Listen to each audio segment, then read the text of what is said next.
I'm going to explain in the way that I understand, way I grew up, understanding Jewish people and the Holocaust. So I come from a background where I went to um, good schools, educated, even though I didn't really pay attention in school. I wasn't a good student. Uh, you would not say anything against Jewish people, period, where I grew up in Massachusetts, right? So, and also South Florida, of course. So South Florida, it's you know below a certain level in South Florida, it's a lot of New York Jewish people, and but especially up in New England, no, you would not say anything. In fact, I remember I'll tell you a little story. Um, I remember telling my friend Noah Rubin about my grandmother's reaction upon hearing his brother's name, which is Ezra Rubin, and she heard that. She's, oh, that's too much. Ha ha ha. And he fucking hated that. He was like, he called my grandmother a racist bitch. You know what I mean? There's a certain thing, and we would always, and as kids, we would always, because we were best friends, we'd always interpret the slightest things as kind of like very far right leaning, neo-Nazi leaning, kind of just, um, kind of like similar to the way that Woody Allen, I forget it's in Annie Hall or if it's in Manhattan, but he's talking to his friend, and he's talking about this guy that they were a mutual acquaintance, and he's talking about how he thinks the guy is probably an anti-Semite. He's like, what are you talking about, Woody? What do you mean? And he's like, it's just the way he talks to me. He's like, do you know what I mean? He didn't say you know what he said. Do you know what I mean? Do you know what I mean? And so it was it was very funny in the movie, but that kind of idea, right? And so the point I'm getting at is it, and I took a Holocaust course at NYU in the summer, of course. I couldn't get into NYU, but you have to understand that when you understand the history, and there's just no, you are very aware of the slightest shifting in the public regard to Jewish people, and worldwide regard to Jews, and so this whole never again, it's really fucking never again. It's never fucking again. Like, god damn it, never fucking again. And you know what? I'm gonna fucking make sure. So that you have to understand this, and if you have the education, you understand history. And I'm not trying to be like a snob or be like, oh, if you're educated, if you read something, but it's true. A lot of times, people nowadays, they just don't have the thing nowadays is you don't have to ever read books. You assemble basically all your knowledge from a lot of clips online and a lot of general things, and there's not a lot of that whole like just like putting your nose down and for hours in front of the printed word and having to really know history, and people's summary history, people's like the quick notes version of everything, and that's true, and it makes you smarter in some ways. Might have a broader knowledge of topics and be able to talk and converse on more things. But there's something to be said for that classical sort of education. And I'm sorry, you're gonna sit there and say, "Oh, this guy is a fucking old guy. This white guy like talking about." But you know what? Being a man of letters back in the day, privilege or not, speaking 2 or 3 languages and being well versed in the world's history, which is made up of everything that's been written down, all the literature. And I don't care if history is written by victors. You don't have to read history and interpret it the way we interpret history now as, oh, okay, well, it's is this factual or no. You read the things that have passed down for centuries that have been read by the other people who invented all things, who created our societies, and you get an idea of the world and what has taken place. Now, do you have a factual history of all the wars and everything that happened and everyone who died? No. Unless you read Thucydides, right? Peloponnesian War, rare example. But you still get a sense of the world that people don't have nowadays. They don't have a sense of time. They don't have a sense of what's taken place or when it took place or how long ago it was. And that is the problem. So this is my point that I'm getting to, is that a lot of times when you're talking about college kids that are protesting the war on Gaza, and it's a war on Gaza, you know, it's a war on Hamas, but it's a war on Gaza. That's where Bill Maher, I keep bringing up Bill Maher because I like Bill Maher because he's funny, you know what I mean, to an extent. But he's also kind of, you know, I can look at him and be like, come on. You know, we're roughly, I mean, we're not, he's older than me, obviously, but still, I mean, it's like you can't understand.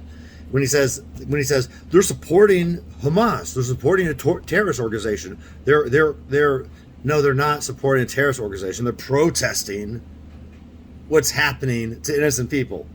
They're not supporting Hamas. They're protesting what's happening to innocent people. So that part, and no person has ever interviewed him ever has the balls to say anything to him. And then when ever was like, no, Bill, they're not supporting Hamas. They're protesting the deaths of innocent people.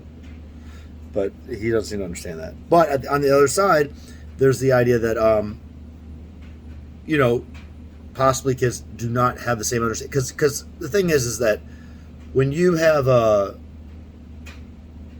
when people can say a million times over and over again, and people let it go, like, you know, Jay-Z can say a million times, made of money, like I'm born Jewish. I mean, Jay-Z can say a million times some little, like, jab at Jewish people or whatever. Of course, he's surrounded by Jewish people all the time, and anyway.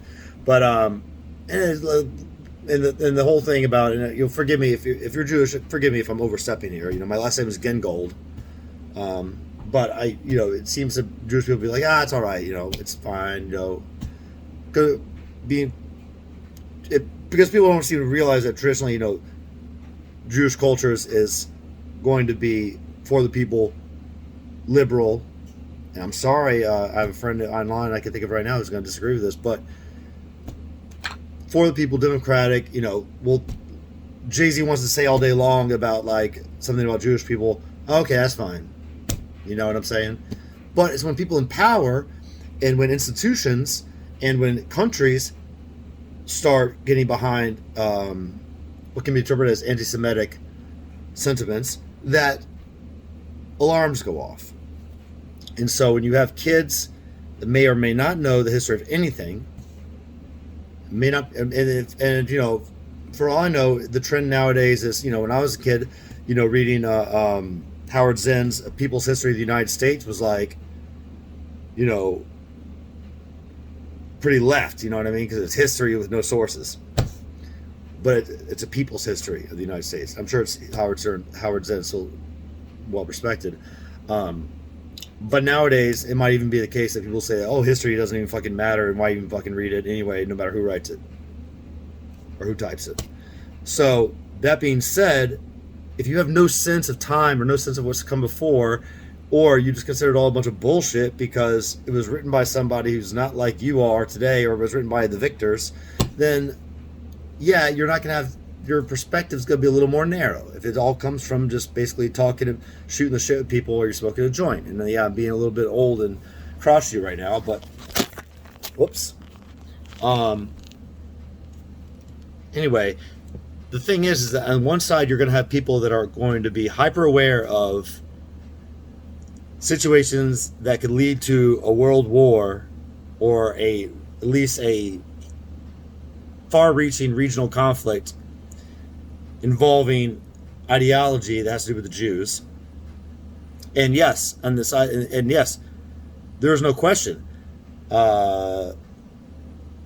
From the river to the sea, all that stuff. I mean, of course, yeah. You're not going to talk to somebody. You're not going to talk to they're called Palestinians, right? They're called Palestinians because they refuse to recognize the state of Israel. They're not called Palestinians because they want a little state called Palestine back. No, they just don't recognize Israel, period. That's all there is to it. And yeah, they'll vote for the people that are all about erasing Israel, and of course they can't do that. And so that's the major thing about it. They can't do that. You have Israel who can do whatever the hell they want to do. But on the one side, it's like, well, we're gonna just if we just let the world have sway, we let this kind of current just build up and wash over Israel, and just kind of, because that's the fear. There's a fear that there's, okay, we're gonna let this go. We're gonna let Jay-Z talk shit. We're gonna let Jay-Z talk shit, and now we're gonna let the rest of the world shit on Israel, and then we're gonna let Israel just fucking vanish. And that's the fear on that side. Then on the other side, of course, is like, well, we don't fucking get it. You're fucking killing people, and you're fucking, doing the worst fucking imaginable crimes against other people, and they are crimes. If when you just, oops, kill more innocents, whoops. I mean, I don't buy into this whole thing. Well, war is war. Yeah, war is war, but this is kind of like, this is not war like two armies just fucking going at it and all of a sudden fucking someone overshoots something. No, this is like you plan to attack, you do your attack, and like, oh. And of course, yes, the other side's hiding. Yes, you're trying to find, but I mean, at what point do you just say, well, I can't bomb the person I want to bomb, so gotta leave it alone? Or be like, well, fuck it, I'm gonna bomb the fuck out of everything. So there's these are both sides, and I can understand on one side, I can understand how